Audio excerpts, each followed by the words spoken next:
Hello नमस्कार, जय श्री राम। मैंने अक्सर लोगों को मूविंग एवरेजेस का गलत तरीके से इस्तेमाल करते देखा है और फिर यही लोग कहते हैं कि मूविंग एवरेजेस काम नहीं करते। तो इस वीडियो में हम मूविंग एवरेजेस को सही तरीके से अप्लाई करना सीखेंगे और साथ ही साथ हम ये सीखेंगे कि कैसे मूविंग एवरेजेस का सही तरीके से इस्तेमाल करके हम प्रॉफिटेबल ट्रेड्स ले सकते हैं। तो चलिए इस चार्ट्स पे देखते हैं कि कैसे मूविंग एवरेजेस को सही तरीके से चार्ट पे अप्लाई किया जाता है और कैसे मूविंग एवरेजेस का सही तरीके से इस्तेमाल करके अच्छे प्रॉफिटेबल ट्रेड्स लिए जा सकते हैं। तो जैसा कि आप देख सकते हैं निफ्टी का चार्ट है। हम यहाँ 15 मिनट्स का यूज़ कर रहे हैं, आप चाहें तो कोई भी टाइम फ्रेम यूज़ कर सकते हैं। तो सबसे पहले हम इंडिकेटर में जाते हैं। इंडिकेटर में हम टाइप करते हैं EMA, मूविंग एवरेज एक्सपोनेंशियल का हम यहाँ पे यूज़ कर रहे हैं, यानी हम EMA का यूज़ करेंगे।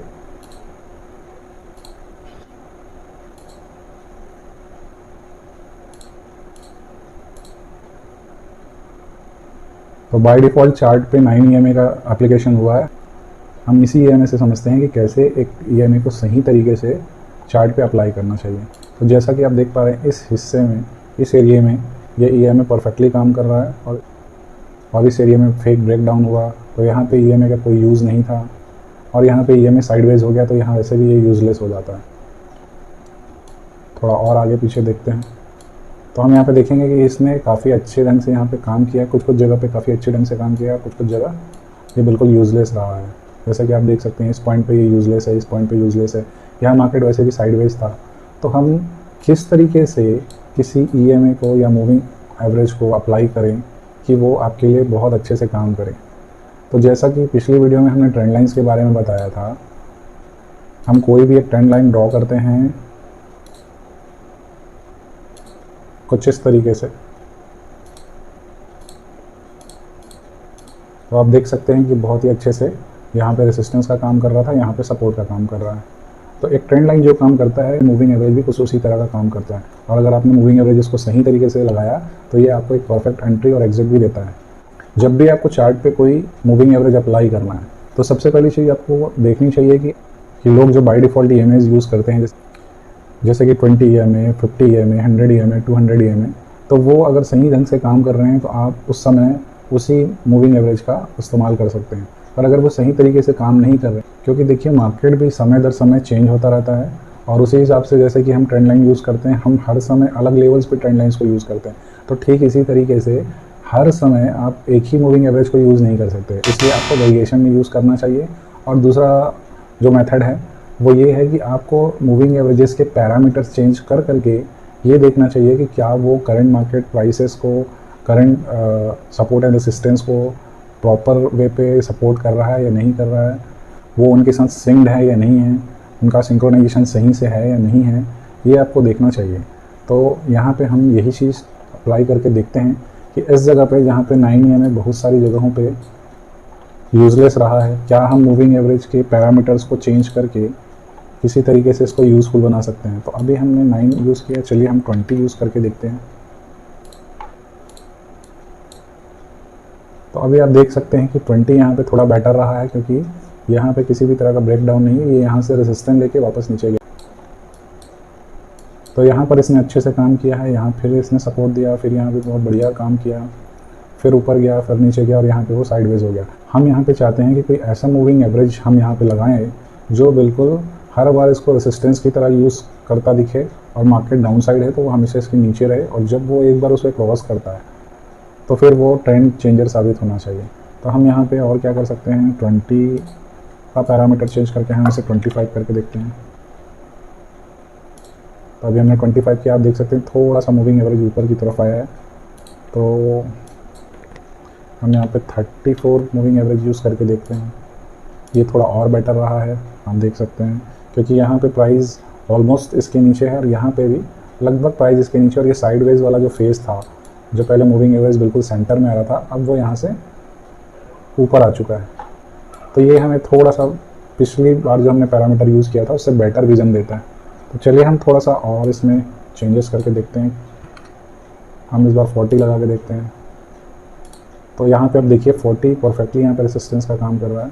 परफेक्टली तो नहीं कहेंगे, बट बहुत हद तक 90% ये सही है, और यहाँ पे ये अभी भी नीचे ही है। इस बार हम लगाते हैं 50 मूविंग एवरेज।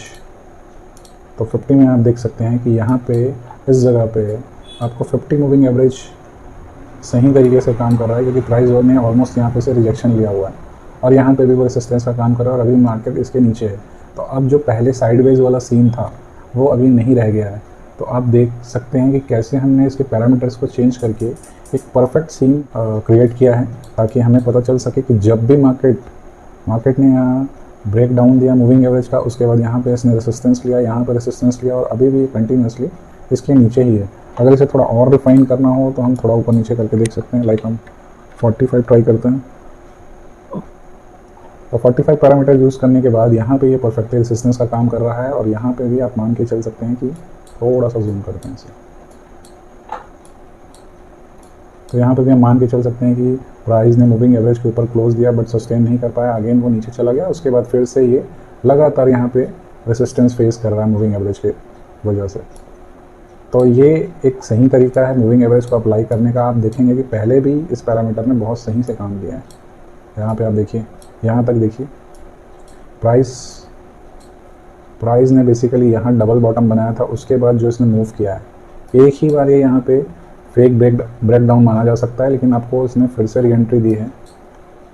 अगर यहाँ पे किसी ने पोजीशन बनाई होगी और यहाँ पे गलती से वो एग्जिट हो गया होगा तो मार्केट ने उसे या मूविंग एवरेज ने उसे फिर से एक मौका दिया री एंट्री का, और फिर री एंट्री के बाद उसने उसे एग्जिट ही नहीं दिया बहुत लंबे प्रॉफिट के बाद।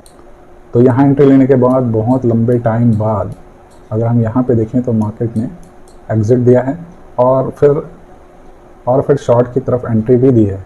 तो अगर ये शॉर्ट किसी ने लिया होता तो आप देखिए कितना बढ़िया मूव बोथ साइड है, और ये भी मोस्ट रिसेंट का डेटा है। तो आप देख सकते हैं कि प्राइस ने एक बार बाई साइड एंट्री दी, फिर एक बार बाई साइड एंट्री दी, यहाँ पे आप मान सकते हैं कि एक बार सेल एंट्री दी। अगर यहाँ पे लिया तो छोटा सा स्टॉप लॉस कटता है और फिर यहाँ पे आपके फिर से बाई एंट्री होती है, और उसके बाद आप देखिए तो आपने कितने प्रॉफिटेबल ट्रेड लिए। एक प्रॉफिटेबल ट्रेड यहाँ लिया, यहाँ पे आपने एक छोटा सा स्टॉप लॉस दिया, फिर आपने यहाँ एंट्री लेके इतना बड़ा प्रॉफिट लिया, और फिर यहाँ पे आपने सेल एंट्री ली, और फिर यहाँ से आप देखिए कंटिन्यूसली अभी मार्केट नीचे ही है। अगर इसकी बात करें तो यहाँ पे भी अगर कोई प्राइस के ऊपर जाने पे एग्जिट करता है तो फिर वो यहाँ से री एंट्री करता है, और यहाँ से री एंट्री करने के बाद अभी भी प्राइस नीचे की तरफ ही मूव कर रहा है। और मोस्ट प्रोबेबली आज 27 सितंबर है, आई थिंक ये नीचे की तरफ ही जाए, नीचे की तरफ ही कंटिन्यू करे, क्योंकि ट्रेंड काफ़ी बियरिश है अभी मार्केट में।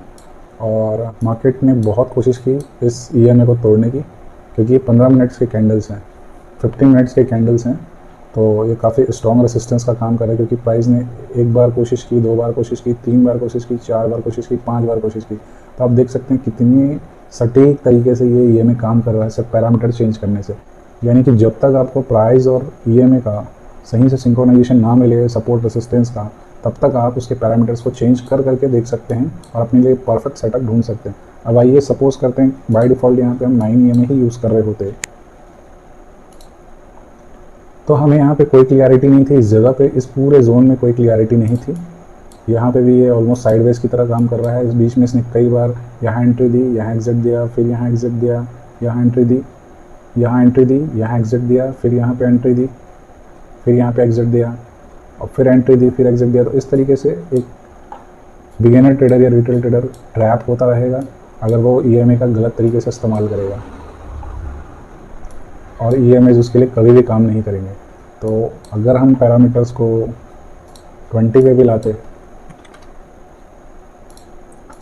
तो ये कुछ बेहतर हो सकता था, बट ये परफेक्ट नहीं है। यानी कि आप देख सकते हो कि कितना नॉइज़ है इस बीच में, ये साइडवेज हो गया, ये साइडवेज हो गया, ये साइडवेज हो गया। तो इसका मेन कारण यही है कि हमने कभी भी मूविंग एवरेजेस को सही से अप्लाई किया ही नहीं था, और हम हमेशा मूविंग एवरेजेस पर ब्लेम लगाते हैं कि ये सही से काम नहीं करता। मूविंग एवरेजेस के बारे में कोट है कि वो ट्रेंडिंग मार्केट में सही से काम करता है और साइडवेज मार्केट में नहीं काम करता। तो साइडवेज में मूविंग एवरेज क्यों नहीं काम करते हैं? क्योंकि हम गलत पैरामीटर वाले मूविंग एवरेज को यूज़ कर रहे होते हैं। लाइक इस एरिया में देखेंगे तो ये साइडवेज ही है, ये 15 मिनट का है, और 15 मिनट काफ़ी अच्छा टाइम फ्रेम होता है ट्रेड्स लेने के लिए, ट्रेड को एक्सिक्यूट करने के लिए। तो अगर किसी ने यहाँ पे इसके अकॉर्डिंग अप एंड डाउन पे अगर कहीं बाई सेल किया होता तो वो बुरी कदर उसने अपना कैपिटल डैमेज किया होता। तो आप समझ सकते हैं कि सही पैरामीटर की कितनी इंपॉर्टेंस है। जैसे ही हम यहाँ पे ऐसा 45 पे वापस लेके आते हैं, 45 देखिए कोई पैरामीटर नहीं है, कहीं भी आपने सुना नहीं होगा कि 45 का EMA लगाइए, बट यहाँ पे हम मैनुअली इस पैरामीटर्स को चेंज करके देख रहे हैं कि मार्केट किस EMA को सपोर्ट कर रहा है। यहाँ पे आप EMA की जगह SMA भी यूज़ करते हैं, सिंपल मूविंग एवरेज भी यूज़ कर सकते हैं, कोई परेशानी नहीं है। बट उसमें भी आपको सेम यही तरीका यूज़ करना पड़ेगा कि पैरामीटर्स को चेंज कर करके देखें कि कौन सा पैरामीटर अभी करंट मार्केट को सपोर्ट कर रहा है। इससे हम थोड़ा बेटर व्यू ले सक रहे हैं। जैसे ही हमने यहाँ EMA को 45 पे वापस चलाया, आप देख सकते हैं कि कितना डिफरेंस आ चुका है पहले के मूविंग एवरेज पैरामीटर्स पे और अभी के। तो मैं आपको सजेस्ट करूँगा कि बाय डिफ़ॉल्ट जो पैरामीटर्स आते हैं उनके ऊपर ना डिपेंडेंट रहकर खुद से उन पैरामीटर्स को चेंज कर करके ये देखें कि कहाँ पे कौन सा पैरामीटर प्रॉपरली प्राइस के साथ सिंक हो रहा है, मार्केट मूवमेंट के साथ सिंक हो रहा है। तो वो पैरामीटर्स आपके लिए बहुत बढ़िया काम करेंगे। जैसे कि सभी चार्ट्स में RSI बाय डिफ़ॉल्ट 14 के पैरामीटर्स के साथ आता है, तो आप RSI के पैरामीटर्स को भी चेंज करके देख सकते हैं। डिफरेंट टाइम फ्रेम पे डिफरेंट पैरामीटर्स के साथ एक्सपेरिमेंट कर सकते हैं और परफेक्टली जब वो प्राइस के साथ सिंक्रोनाइज हो रहा हो रिसेंट मार्केट में, तो वो आपको बेटर रिजल्ट देगा बनिस्बत बाय डिफ़ॉल्ट पैरामीटर्स के। तो अगर आप थोड़ी सी मेहनत करेंगे तो आपको बहुत ही अच्छे रिजल्ट्स देखने को मिलेंगे। आई होप आपको समझ में आया होगा कि मूविंग एवरेजेस का एक्चुअली किस तरीके से चार्ट पे एप्लीकेशन करते हैं और उसका सही तरीके से इस्तेमाल करके कैसे प्रॉफिटेबल ट्रेड्स में आप एंट्री कर सकते हैं और बहुत ही सेफ एग्जिट भी कर सकते हैं। तो अगर आपको ये कंटेंट पसंद आया हो और आगे भी आप इसी तरह का कंटेंट देखना चाहते हैं तो इस वीडियो को लाइक ज़रूर करिए और अपने ही तरह के बिगिनर ट्रेडर जो अभी मार्केट में ट्रेडिंग सीख रहे हैं उनके साथ शेयर कर सकते हैं, अपने फ्रेंड और फैमिलीज़ के साथ शेयर कर सकते हैं और चैनल को सब्सक्राइब तो आप कर ही सकते हैं क्योंकि ये सारी चीज़ें फ्री ऑफ कॉस्ट हैं और ये एजुकेशनल वीडियो भी फ्री ऑफ कॉस्ट है। तो इतनी वैल्यूएबल चीज़ अगर आपको फ्री में मिल रही है तो उसका अच्छी तरीके से इस्तेमाल कीजिए और मिलते हैं ऐसे ही किसी अगले वीडियो में। तब तक के लिए इजाज़त दीजिए।